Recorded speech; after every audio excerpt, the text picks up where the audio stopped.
అమ్మ నమస్కారం అమ్మా. నమస్కారం అమ్మా. అమ్మ మీ పేరు, మీరు ఎక్కడి నుంచి వచ్చారు? మా పేరు కామేశ్వరి, ఏలూరు నుంచి వచ్చాను. ఓకే. ఇక్కడ వసతులు ఎలా ఉన్నాయమ్మా? అంతా బాగుందమ్మా. ఎప్పుడు వచ్చారు మీరు? నేను నిన్న వచ్చాం.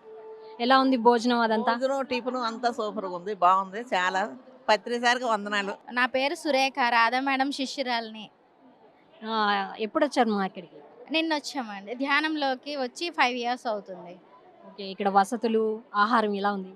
చాలా అద్భుతం అండి. ఇది అమ్మ చేతి వంటని మించింది లేదన్నట్టు ఉంటుంది, అమృతంతో సమానం.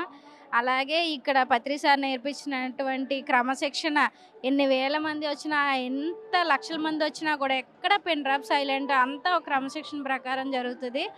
ఆయన మనకి ఒక క్రమశిక్షణ అంటే ఆచరణ నేర్పించారండి. ఫస్ట్ ఆఫ్ ఆల్ ఎలా ఉండాలి, ఎలా నడుచుకోవాలి, ఒక తండ్రిగా గురువుగా అన్నీ నేర్పించేసి మనల్ని ఇక్కడ శిల్పంలా చెక్కేసి ఆయన వెళ్ళారు. నమస్కారం అమ్మా. నమస్కారం అండి. అమ్మ మీ పేరు, మీరు ఎక్కడి నుంచి వచ్చారమ్మా? మాది అల్లూరు జిల్లా అండి, పాడేరు. ఎలా ఉందమ్మా, ఆహారం ఎలా ఉంది ఇక్కడ? బాగానే ఉంది మేడం. ఈరోజు ఏం తిన్నారు? అది ఉప్మా పెట్టారండి, ఎలా ఉంది, రుచి ఎలా ఉంది? రుచి బాగానే ఉంది. థ్యాంక్ యూ అమ్మా, థ్యాంక్ యూ సో మచ్.